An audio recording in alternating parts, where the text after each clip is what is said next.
If you want to use LinkedIn for more effective marketing and networking, or if you're not using LinkedIn and suspect that you should be, my guest today is going to help us get the best out of this social platform, including great new prospects, hopefully, while using our time and energy wisely.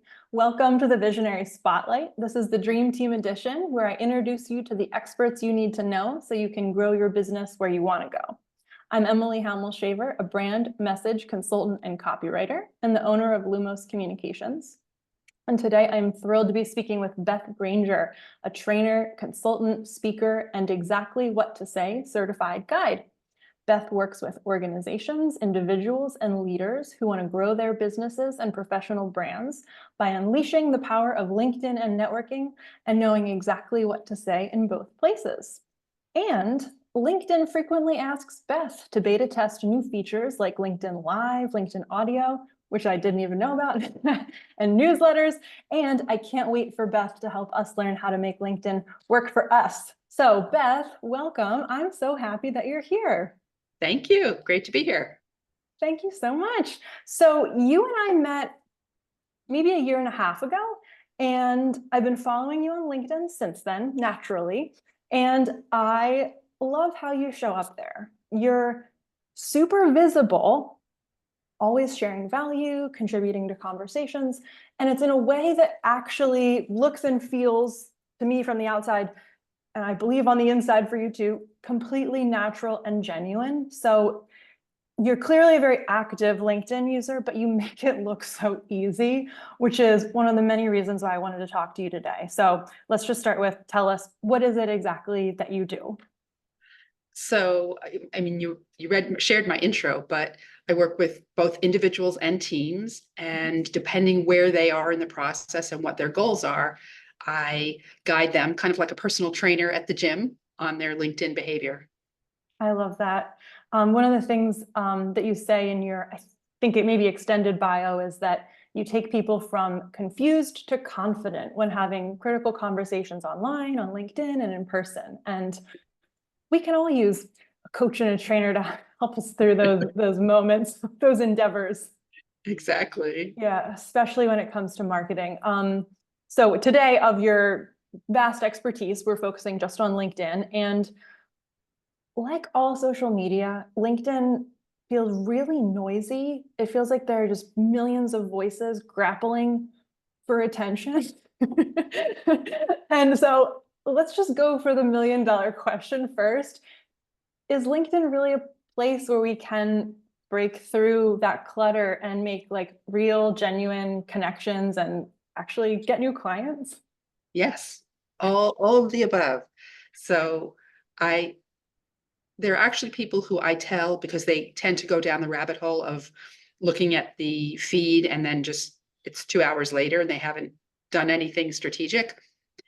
For some people, ignore the feed. There are so many things you can do where you're making the decision of who you want to engage with and talk with. And so that's where it feels really noisy, I think. Yeah, I'm so glad that you mentioned that up front, because honestly, that's the worst part of LinkedIn for me, is the feed, because I've tried sorting it by, it shows you by default the top, and I've tried sorting it by most recent. I don't think there's any way to sort it by like your first level connections, because I just want to see like who are the people I've chosen to connect with and what are they up to, but it feels so hard to, which to me feels like a really hard way then to break into any kind of genuine next step. So thanks for saying that. And then let's talk about like, okay, so we're coming in with like a real plan here. We're not getting overwhelmed by the feed. What are three like best practices that you coach clients to develop when it comes to that kind of behavior? Ooh, three. Do I have a favorite? Well, the thing is, depending on how active somebody is, you always have to start with your profile.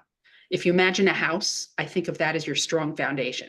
So as you get more active and you're involved in conversations on the platform, people are going to check you out or they're going to come back to your profile. And if that doesn't present you the way you want to be seen, then right, it's going to stop the conversation in its tracks. So focus on that first. It may not seem as exciting as sharing content or getting involved in conversations, but you need that foundation for the house to stand. The other thing is, again, depending on your goals, find the people that you want to be in conversation with. Are they people in your industry? Are they people that could be referral partners, and join conversations that are already happening?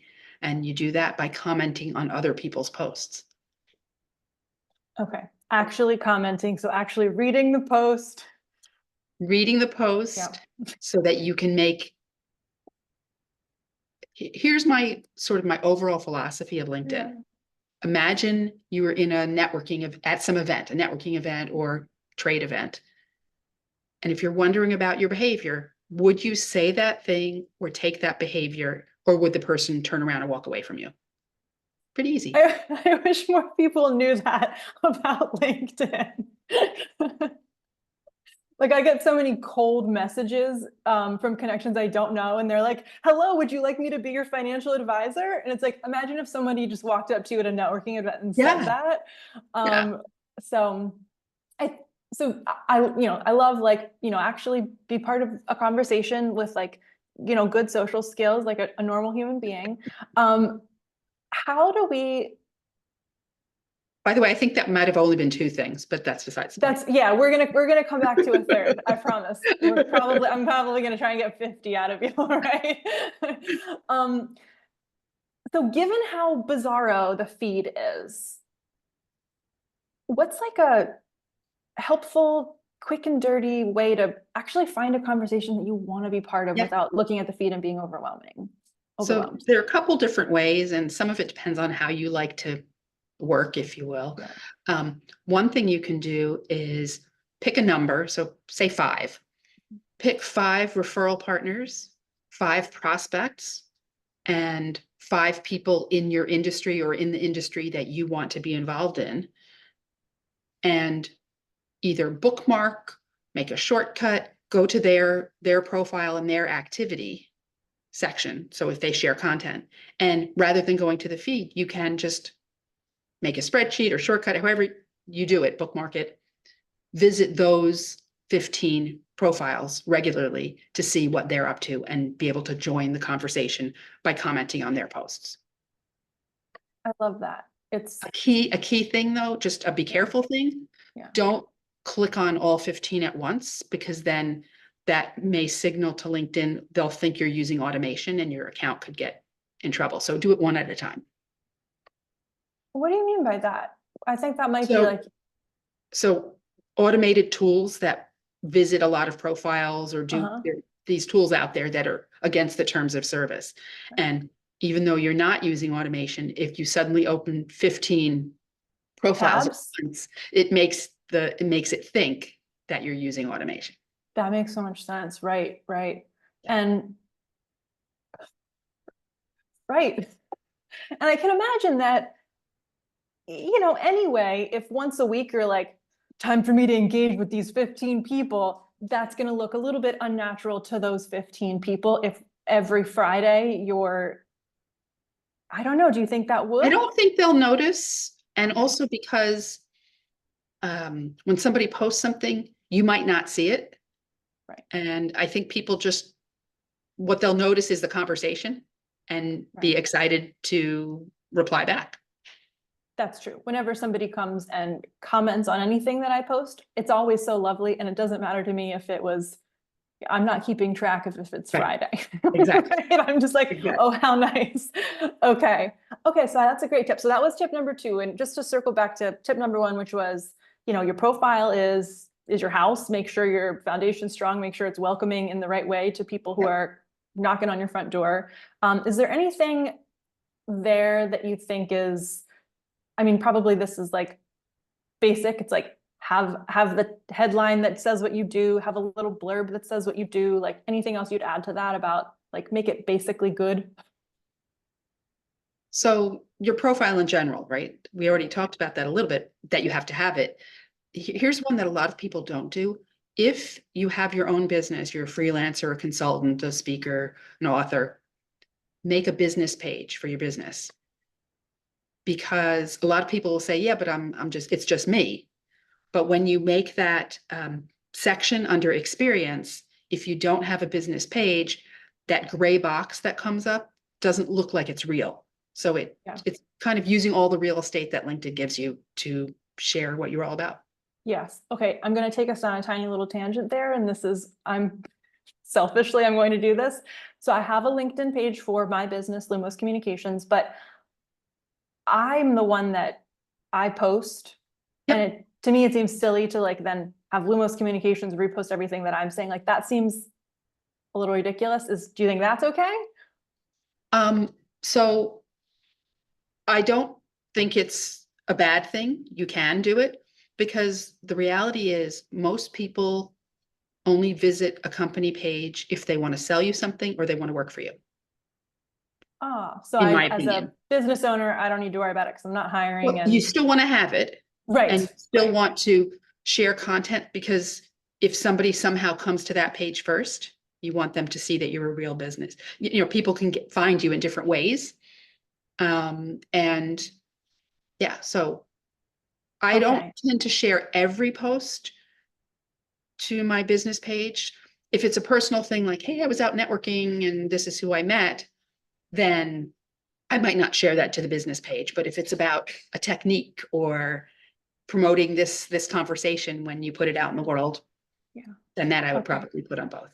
That makes so much sense. Okay. That's been a lingering question in the back of my mind forever. So thank you for answering that.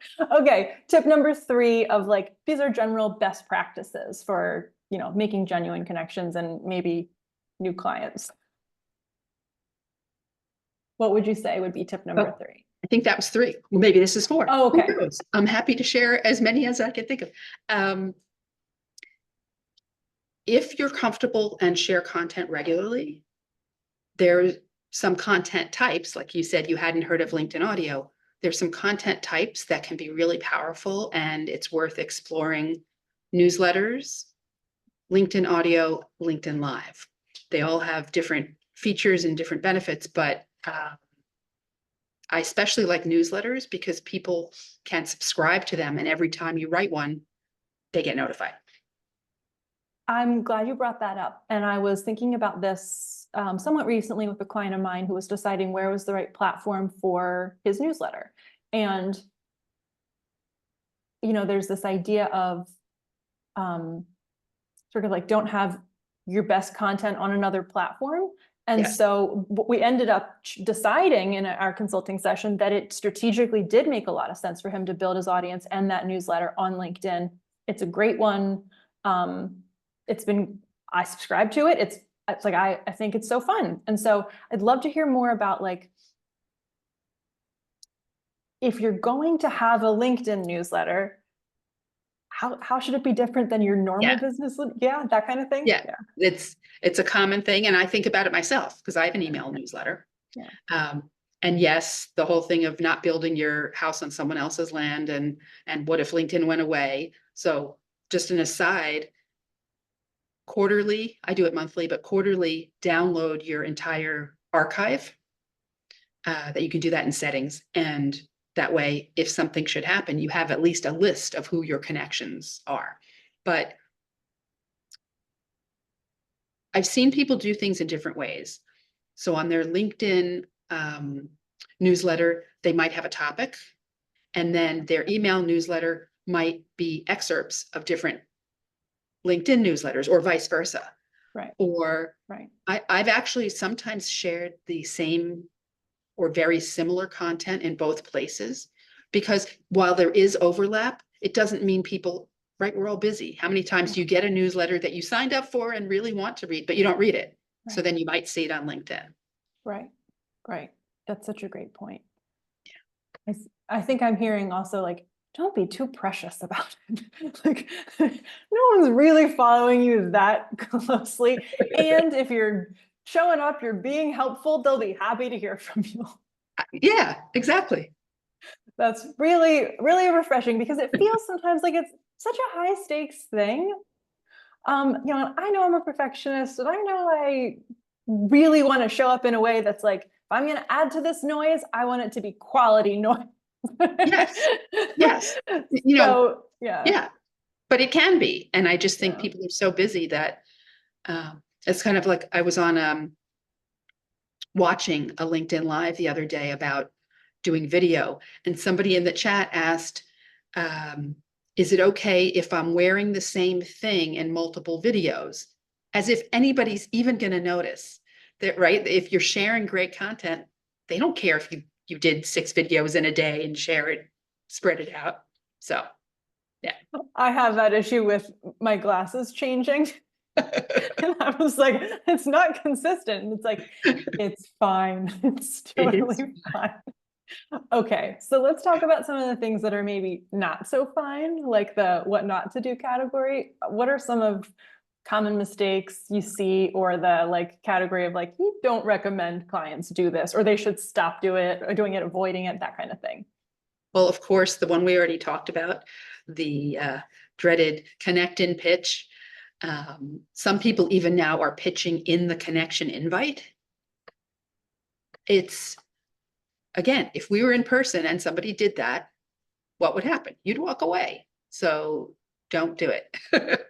That's the one that people really find the most annoying, I think. Yeah. There are other things that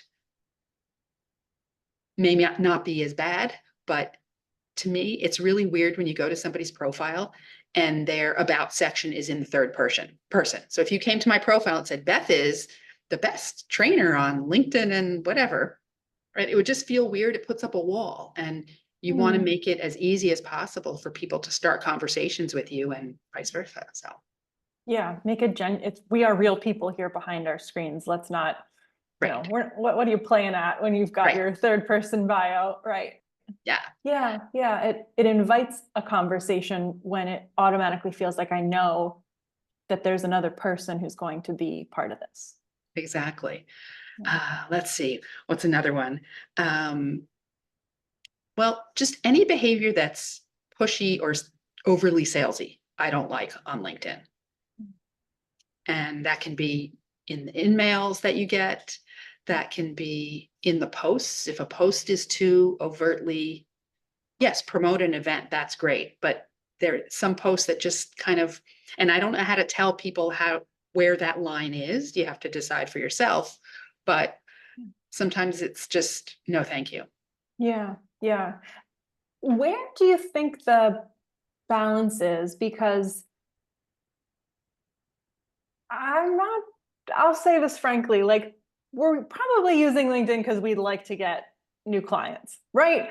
But Yeah. so we don't want to be pushy. We don't want to be salesy. We don't want to be barging into people's inboxes saying like, let me pitch you right now. But there's probably got to be a graceful way. So say you have these list of 15 and, for, I don't know, how long would you say? Six months, whatever. It's like you've actually built a relationship or some kind of like casual acquaintance on LinkedIn.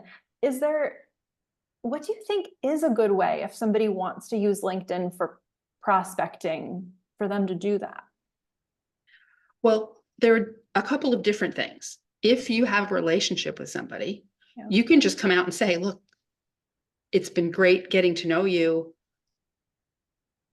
We know kind of what you just said.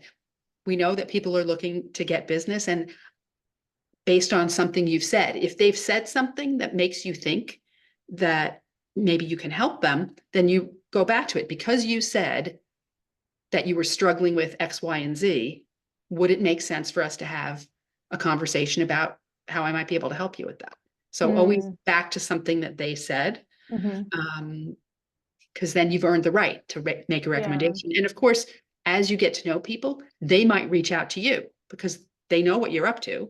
Right. And you don't have to reach out to them. They might say, I've seen all this great stuff you've put out there, and I really think I need some help with this. Can we have a conversation? Right. And that's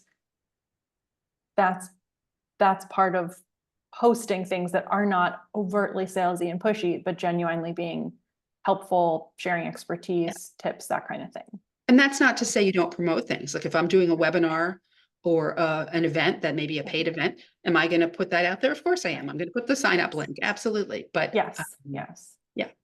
Yeah, that makes total sense. I'm going to circle back to how to actually like have a call to action in your post. But first I just want to check check in about visuals. Like, what do you think really matters when it comes to, we're writing a post and then we know that posts get more eyes on them when there's a visual attached to it of some kind, right? Am I right? Well, it's a great question because there are people who look at this and say, "Oh, I got more views because of this, that, and the other thing." But I think you have different subsets of your network, right? There's some people that like to read. There's some people that like to watch video. There's some people, right, that might like an image. And yes, of course, an image will stop you, especially I call it a scroll stopper, right? Especially on mobile, where because it captures your attention or something, and people are attracted to people's faces. So if you have a picture of your face or a group of people, people are going to see that and look at it. But people shouldn't stress too much in certain ways. Like if you have something to say and a visual doesn't make sense, you just want to say something. So just do a text post. And if you do want to do visuals, people get a little stressed if they don't feel like they have the capability to make them. So there are a lot of options, right? Hire a designer or Canva. I love Canva. I mean, I have the full Adobe Creative Suite, but what do I use? Canva. Yeah. So there are tools to do things if it's not your core expertise. Yeah. Oh, that's so helpful. And I so appreciate you saying some people like to read, because I can't be short and pithy if I tried. I've tried so hard and I can't. At this point, I'm looking into how to turn some of my LinkedIn posts into blog posts for my website because they're just not short form. And so that makes me feel better to know some people genuinely like to read. Yeah, Like, of course I do. So thank exactly. you. Thank you. Okay. Um, okay, let's go back to the sort of calls to action. Like, when you are actually there's an event, there's something that's reasonable to say, like, sign up, join me, that kind of thing. That makes total sense. But what about more informational or educational kinds of posts? Like, do you think that calls to action are implied because it's marketing, or do you think we have to say on every post, work with me or follow me or subscribe? Yeah, I think that type of thing is implied, but that doesn't mean you can't have a call to action and that action that you want is engagement or conversation. So if you shared something, you can ask, what did you think about this? Or have you tried this? Or something to start a conversation in the comments. Yeah, But the fact that somebody could work with you, of course, that's implied. they get that. Okay, that's so useful. Okay, so what you just said brought me to my next question really easily, which is, when somebody is working to build their presence on LinkedIn and they want to like measure their progress to see what's actually working, what data should they be paying attention to? Like, what metrics are actually meaningful, like comments, and which are just like vanity metrics? Yeah. Well, I love comments. To me, that because you can really tell that there's a conversation happening. Um, when you're just getting started, though, maybe views, but views really don't tell you enough or impressions or any of that stuff. Because just because something was in somebody's feed doesn't mean they actually consumed it. Um, and also, and this is where it gets tricky. I know we all want numbers. We want to be able to look at our success in that way. But there are the lurkers. I love the lurkers. There are people who have never commented on a post, never liked a post. I had no way of knowing that they'd seen the post and they've reached out to me and hired me. So there are those invisible people that are consuming your content. Hmm. So I would say comments we all want, right? Some kind of engagement. But and yes, I look at the numbers, but I don't stress over them Yeah, yeah. because you And could reach one person if it's the right one I person. know, I know, yeah. And to your earlier point as well, like being in conversation with people overall is how we form relationships, build trust, understand each other's expertise, come to like each other. And that's usually a pretty strong base for referrals, potentially working together, collaborating together. Like that's how you and I connected. And so, okay, I love bringing it back to that human touch. Before I ask you just like the two final questions, I want to bring up this thing that I think that you do really well that I didn't tell you I was going to ask you this, but you do this really well. And I'd never seen it before. And it's when, so, you know, we connected a year and a half ago or something. And then over the last year and a half, a couple of times I came to your profile and I looked at it and I was, you know, thinking about what are the questions I'm going to ask Beth when it's time for us to have this conversation. And you sent me a message after each time, which was twice over, you know, it wasn't like every single, you know, maybe I looked at your profile more than that and you were like, I'm going to not reply, but you sent me a DM and you were like, hey, I noticed you visited my profile and I just always like to reach out when I see that. And I haven't talked to the person in a while. What are you up to? And so I'd love to know more about this tactic. And I'd love to know, like, should we be doing this to everybody? Yes. Tell me more. So I do a talk called super sneaky strategies for using LinkedIn. And when the first time this happened, or that I realized this was a thing, someone I hadn't spoken to, so first connections who look at your profile, there's a reason. Now, it could be nothing. They could be looking at your connections. They could be looking to see how to spell your name, whatever. But somebody that I knew but hadn't talked to in a while looked at my profile. I reached out and I said, my usual, what I say is, notice you stopped by my profile. How are you? He immediately picked up the phone and said, Susan, a common connection, mentioned you as someone for some LinkedIn training. And that led to a client. If I hadn't noticed that, what if he got too busy and never called me? What if Susan gave him 3 names? She didn't, but what if she had? So, and even if it was nothing, it's sort of a trigger to reconnect with somebody that's in your network. So I love doing that. Yeah. And it's led to some really interesting conversations, and obviously it's led to work. So yeah. And the way that you word it, and I know you're an exactly what to say certified guide, so you really like to nail the this words. came before that though. This was yours. Okay. So there's something about it, like I was, you know, just noticing it and I was like, oh, that was really good. And it's because Thank you. it's first it's natural. And then of course it's curious because, you know, somebody came to your profile for a reason, but it's not creepy stalkery. It's not creepy stalkery. It's unobtrusive. And there's something about also having the question of like, you didn't say like, what were you looking at my profile for? You were just like, how are you? Like, and so having the natural question mark, you know, also made it easy for me to reply. And there was almost a sense of like there's like a shrewd sales aspect to just like having a direct question because it invites people to respond but not having this like, you know, pushy, creepy question. And so, I was like, I must ask Beth about this. and so, okay, so I'm like, I can't possibly do this to every single person who looks at my profile. So it's like within reason. So first connections, these are people you know are connected with, right? Right. And if you haven't spoken to them in a while, right. Yes. First connections haven't connected in a while. It would be nice to reconnect. Yes. So that's a simple, Yeah. Okay. Then second connections, again, there's a reason. And we're even more curious, like, why are you looking at my profile? If it's somebody, I look at their profile. If it's somebody I think, I'd like to be connected with this person or get to know them better, I might take the chance of sending them a connection invite and saying something similar. Notice you stopped by my profile. I'm always so curious how people find me, and you know, and it's started some really great conversations and built some connections. Okay, that's lovely.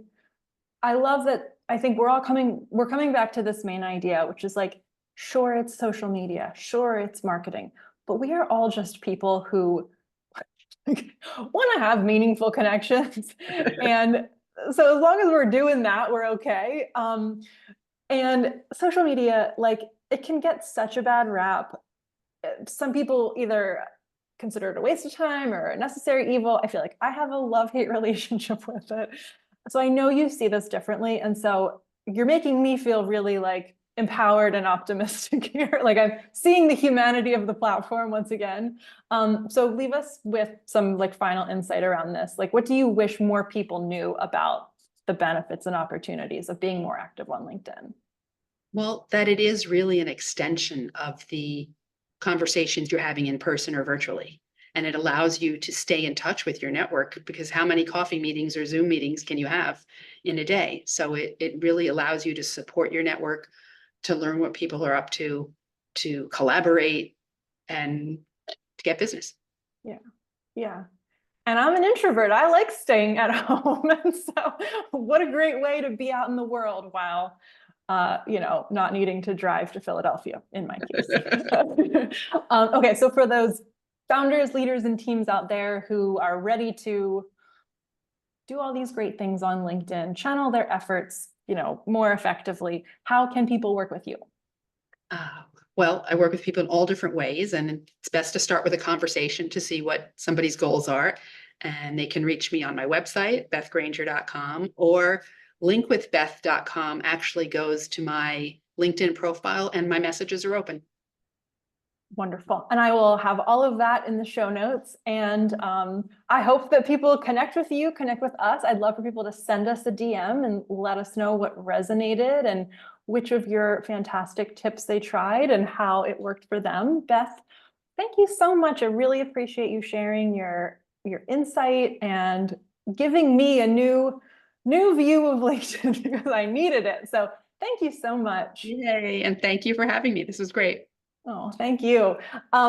Thank you everybody for joining us today. I'll say bye for now.